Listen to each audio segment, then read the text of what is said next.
O milagre que mudou a vida de José, da escuridão à luz da fé. José Carvalho era um homem de 42 anos, pai de 2 filhos, que há mais de uma década lutava contra uma doença que lhe roubava não só a saúde, mas também a dignidade. Ele sofria de uma forma grave de narcolepsia com cataplexia, uma condição rara que o fazia adormecer repentinamente em qualquer lugar, a qualquer hora. Pior do que os ataques de sono era a cataplexia, momentos em que, ao rir, se emocionar ou até mesmo ao sentir raiva, seu corpo simplesmente desfalecia, como se todas as suas forças tivessem sido sugadas por uma mão invisível. Os médicos haviam tentado de tudo, remédios caríssimos que deixavam sua mente confusa, terapias que não surtiam efeito, exames que só confirmavam o pior. Senhor José, o senhor vai ter que aprender a conviver com isso, disse-lhe o último neurologista, com um olhar que misturava pena e indiferença. Mas como conviver com uma doença que o impedia de trabalhar, de dirigir, de brincar com os filhos sem medo de desabar no chão? Como conviver com o olhar de desespero da esposa, Maria, que, apesar de amorosa, já não sabia mais como ajudar? As dívidas se acumulavam. José havia perdido o emprego como motorista de ônibus depois que, em um dos ataques, quase causou um acidente. Agora, sobreviviam do salário mínimo de Maria, que trabalhava como auxiliar de limpeza. As contas atrasadas, as ligações dos cobradores, a vergonha de pedir ajuda aos parentes. Tudo isso levava a noites em claro, quando o sono não vinha, apenas o desespero. Até que, numa tarde, depois de mais um ataque em pleno supermercado, onde caiu no chão entre os corredores, humilhado, enquanto as pessoas olhavam com curiosidade e nojo, Maria chegou em casa com um folheto na mão. José, a gente precisa tentar algo diferente, disse ela, com a voz trêmula, mas firme. Essa igreja. A Universal. Eu ouvi falar em que lá Deus faz milagres. Que pastores oram com unção, que tem gente que é curada de coisas que nem médico explica. José riu amargamente, mas o riso se transformou em um soluço quando a cataplexia o derrubou no sofá. Você acha que Deus vai se importar comigo? Depois de tudo que já passei? Maria ajoelhou-se ao seu lado, segurando suas mãos. Deus não desiste da gente, José. A gente é que desiste dele. O primeiro passo rumo à libertação. No domingo seguinte, José entrou arrastando os pés na Igreja Universal do Reino de Deus, no bairro onde moravam. O templo estava cheio, o louvor vibrante, e ele se sentiu pequeno diante daqueles que cantavam com fé. Como eles podem ter tanta certeza, pensou. Mas algo fez ficar. Talvez fosse o jeito como o pastor falava, com uma autoridade que não era arrogante, mas cheia de compaixão. Ou talvez fosse o testemunho de um homem que, minutos antes, havia subido ao altar chorando, contando como fora libertado de um vício que o destruía. Quando o pastor anunciou a corrente de libertação, José sentiu o coração acelerar. Era uma campanha de oração específica para a quebra de maldições, cura de enfermidades e libertação espiritual. A quem aqui precisa de um milagre? Perguntou o pastor. Mãos se levantaram. José hesitou, mas Maria segurou sua mão e a ergueu junto com a dela. O pastor se aproximou, colocou a mão em sua cabeça e começou a orar com uma intensidade que José nunca havia sentido. Não eram palavras bonitas, eram palavras de guerra. Espírito de doença, sai agora em nome de Jesus. Essa vida pertence a Deus. Quebra-se toda maldição, toda herança de enfermidade, em nome do Senhor. José sentiu algo estranho, não era dor, não era alívio, era como se uma corrente invisível estivesse sendo arrancada de dentro dele. As lágrimas vieram sem aviso. O pastor então pegou o óleo sagrado e ungiu sua testa. Receba a unção do Espírito Santo. Deus está te tocando agora. Naquela noite, José não dormiu como costumava, não foi um desmaio, não foi um ataque. Foi um sono profundo, tranquilo, como se algo dentro dele finalmente estivesse em paz. A fé que cresce na fogueira santa. Nos dias seguintes, José voltou à igreja. Participou das vigílias de oração, onde centenas de pessoas clamavam a Deus em uníssono. Aprendeu sobre a importância do dízimo e das ofertas, não como um negócio, mas como um ato de fé. Deus não precisa do nosso dinheiro, mas Ele quer o nosso coração, explicou o pastor. José, que mal tinha para comer, deu os poucos reais que podia, crendo que Deus multiplicaria. Uma noite, durante a fogueira santa de Israel, um momento de oração intensiva onde os fiéis se reúnem para queimar simbolicamente tudo que os prende ao passado, José escreveu em um papel: narcolepsia, cataplexia, vergonha, dívidas, medo. Quando jogou aquele papel nas chamas, sentiu como se uma carga de anos fosse consumida pelo fogo. Deus está fazendo algo grande na sua vida, irmão, disse-lhe um obreiro, colocando a mão em seu ombro. Mas você tem que persistir. A fé não é uma oração só. É uma batalha diária. José começou a jejuar, a ler a Bíblia, a declarar a cura em voz alta mesmo quando o corpo ainda tremia. Maria orava com ele todas as noites, e os filhos, mesmo pequenos, colocavam as mãozinhas em seu peito e diziam: Papai, Jesus vai te curar. O dia em que o milagre aconteceu foi numa quarta-feira, durante o culto da prosperidade. José havia ido à igreja com um nó no estômago, as dívidas estavam sufocantes, e a doença ainda o assombrava. Mas naquela noite, o pastor falou sobre Abraão, que contra toda esperança, creu. E então, fez um chamado. Quem aqui precisa de um milagre hoje? Não amanhã, não semana que vem. Hoje? José levantou-se, trêmulo. O pastor o chamou ao altar. Enquanto as mãos eram impostas sobre ele, José sentiu um calor intenso percorrer seu corpo. O pastor ordenou: Em nome de Jesus, eu determino que essa doença saia agora. Espírito de sono, cataplexia, eu te amarro e te expulso desta vida. De repente, José sentiu como se uma cortina fosse arrancada de seus olhos. Uma energia nova pulsava em suas veias. O pastor então lhe deu um desafio. Corra. Corra pelo altar. José hesitou. Correr? Ele que mal conseguia ficar em pé sem medo de desabar? Mas algo dentro dele gritava: tente. E ele correu. Não tropeçou. Não sentiu o corpo falhar. Não adormeceu. Correu como não corria há anos, com lágrimas escorrendo, enquanto a igreja inteira gritava: Glória a Deus! É milagre! Naquele momento, José soube, estava curado. A transformação e a lição que ficou. Nos meses seguintes, José voltou ao trabalho. Não como motorista, mas como supervisor em uma empresa de logística, um emprego melhor, que lhe permitiu quitar as dívidas e até comprar uma casa simples para a família. Os exames médicos confirmaram o impossível: nenhuma atividade anormal no cérebro, nenhum sinal de narcolepsia ou cataplexia. Mas o maior milagre não foi só a cura. Foi a transformação em seu coração. José aprendeu que a fé não é passividade, que é luta, é persistência, é crer mesmo quando tudo diz que não há esperança. Aprendeu que Deus não escolhe os capacitados, mas capacita os escolhidos. Hoje, José é um dos muitos que sobem ao altar para dar seu testemunho. Com a voz embargada, ele sempre diz a mesma coisa. Se Deus fez por mim, Ele pode fazer por você. Não importa o tamanho do seu problema, a fé em Jesus é maior. Mas você tem que dar o primeiro passo. Tem que querer a mudança. E então, com os olhos brilhando, ele repete as palavras que ouviu daquele pastor na primeira vez que entrou na Universal. Deus não desiste de você. Nunca desista dele. A vida de José mudou completamente depois daquele milagre. O sono que antes o dominava como uma sombra pesada agora era apenas uma lembrança distante. Mas o que mais impressionava as pessoas não era só o fato de ele estar curado, e sim a maneira como ele vivia essa nova chance. Ele começou a frequentar as reuniões com uma fome espiritual que só quem já esteve no fundo do poço entende. Não perdia um culto, não deixava de orar, não desistia de buscar mais de Deus. E foi assim que, pouco tempo depois, ele sentiu um chamado no coração: ajudar outros que, como ele, estavam perdidos em suas batalhas. José passou a servir na igreja como obreiro.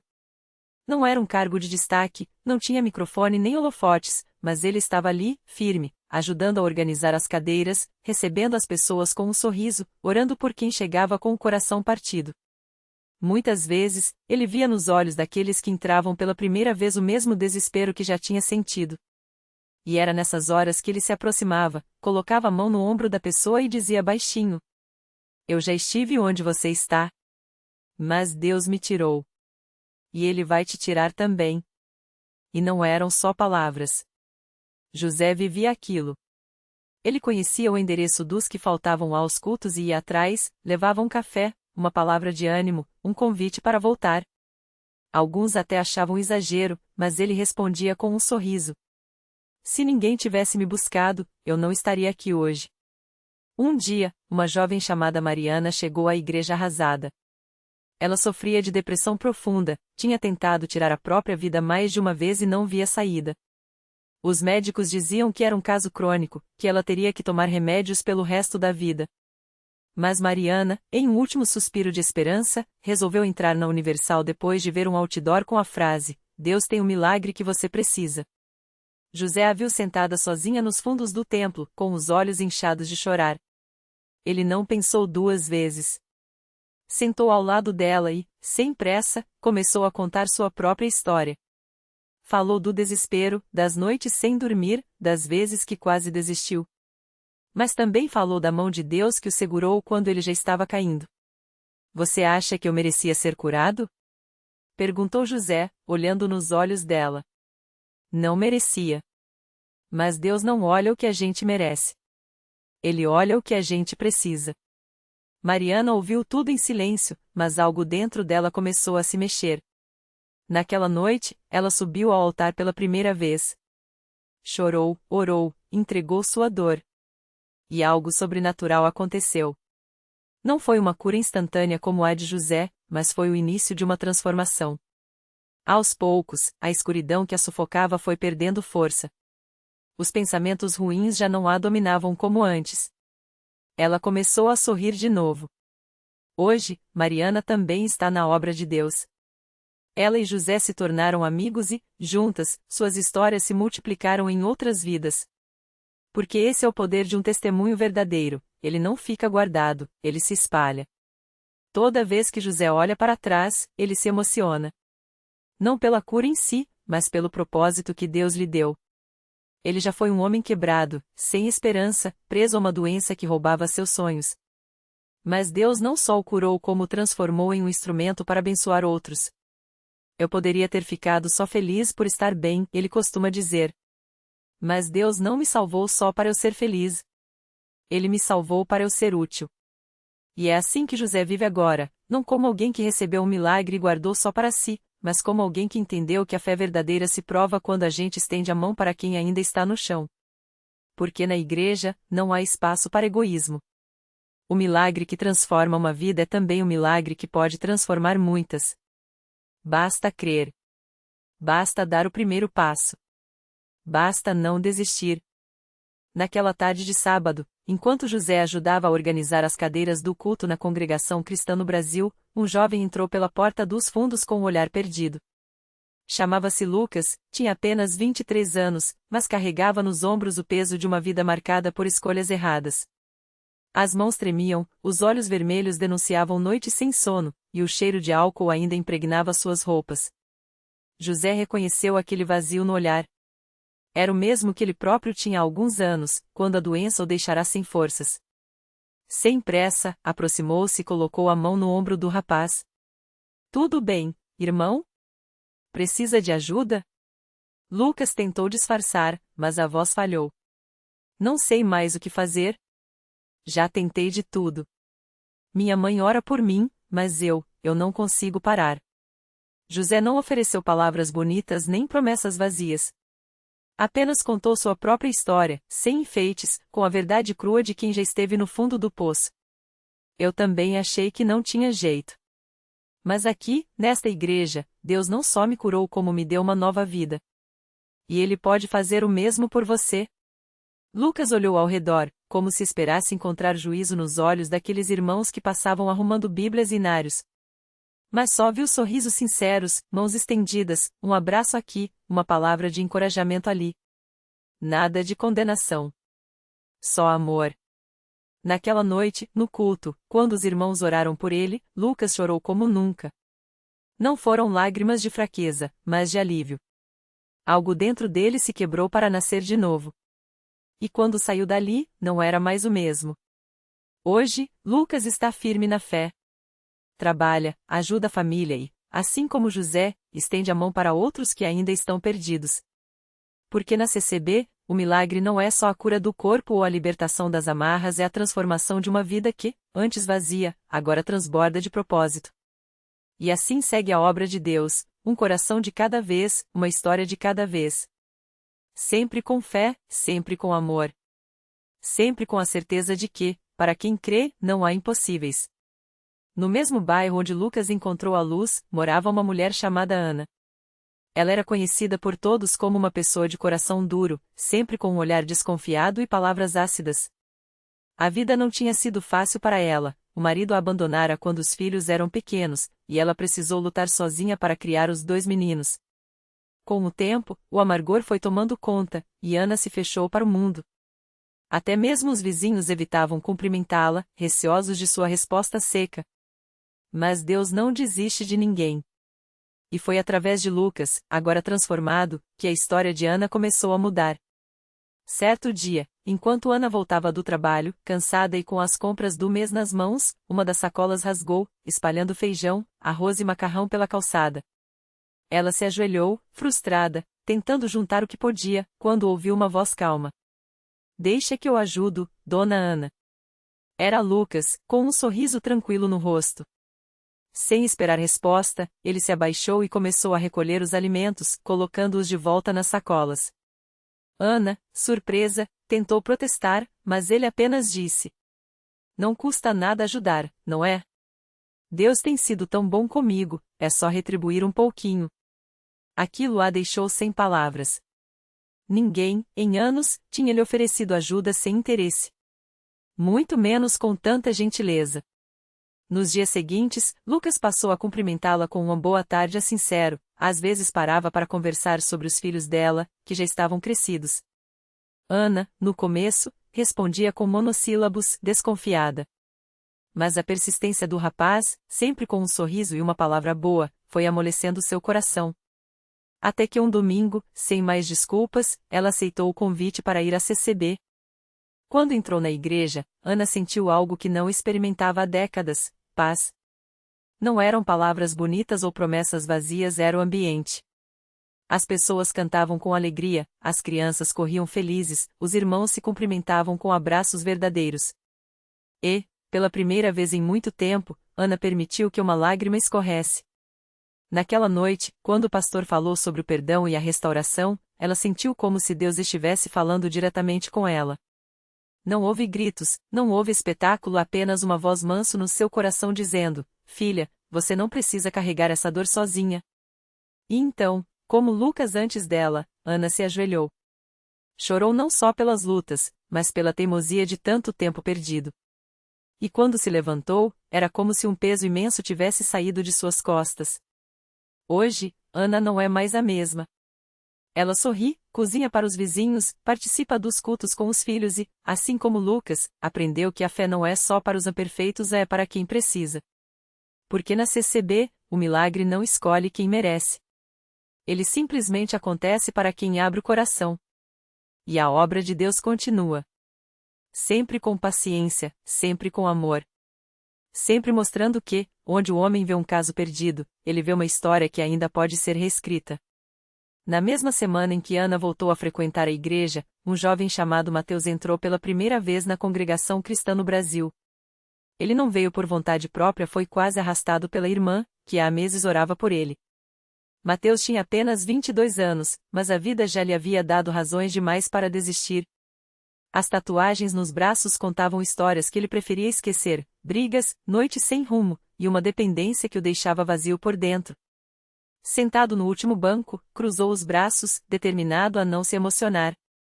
"Isso não é para mim", pensou, enquanto os hinos eram entoados com uma simplicidade que o incomodava. Não havia banda, não havia holofotes, apenas vozes unidas, sinceras, como se cada pessoa ali cantasse direto para Deus. E, sem perceber, Mateus começou a ouvir as palavras: "Lava-me, Senhor, e serei mais alvo que a neve." Algo dentro dele se mexeu. Não era culpa, não era medo, era uma saudade estranha, como se aquela paz fosse um lugar que ele já tinha conhecido, mas esquecera. Quando o irmão na frente se virou e lhe estendeu a mão com um sorriso, Mateus hesitou. Mas então lembrou das mãos que sempre o empurraram para longe, das portas que se fecharam, das pessoas que desistiram dele. Aqui, alguém estava oferecendo algo diferente, um aperto de mão, um Deus te abençoe, sem perguntas, sem julgamentos. Naquela noite, ele não se ajoelhou. Não chorou. Mas voltou no domingo seguinte. E no outro. Até que, numa quarta-feira de oração, enquanto o irmão pregava sobre o filho pródigo, Mateus sentiu as lágrimas queimando seus olhos.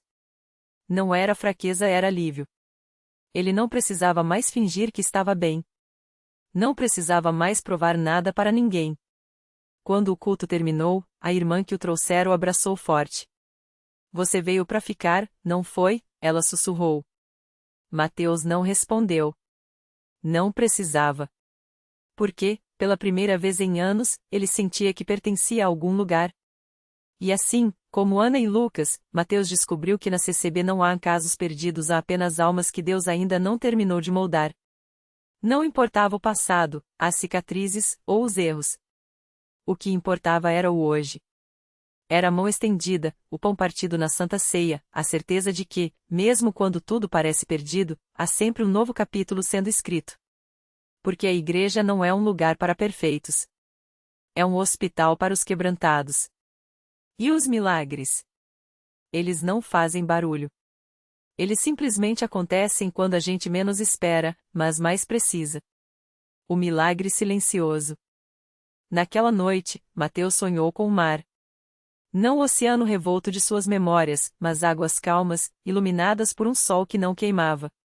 Ao acordar, sentiu algo diferente, não era a ausência da dor, mas a certeza de que ela não o definia mais. Foi então que notou as mãos antes trêmulas, agora firmes ao segurar a Bíblia que ganhará. Não houve voz do céu, nem luzes cegantes. Apenas um suspiro fundo, como se algo dentro dele, há muito tempo engasgado, finalmente respirasse. Semanas depois, durante um culto de oração, Mateus se levantou. Não para testemunhar um milagre espetacular, mas para dizer, com voz rouca de emoção, eu voltei para casa. E foi suficiente. Porque o verdadeiro milagre não estava no que ele deixou para trás, mas no que encontrou pela frente, um lugar à mesa, um nome lembrado, um Deus que teima em acreditar na gente mesmo quando a gente desiste de si mesmo. Reflexão. A vida nos convence de que algumas rachaduras são irreparáveis. Mas Deus não conserta pessoas como consertamos objetos, ele as recria. Não apaga as cicatrizes, transforma-as em mapas que levam a um recomeço. O milagre de Mateus não foi a cura instantânea, mas a descoberta de que a graça não é um prêmio para os merecedores, mas um abraço para os cansados. Lição. Nunca subestime o poder de um anfitrião dito com amor. A igreja não existe para exibir santos, mas para acolher feridos. E os maiores milagres?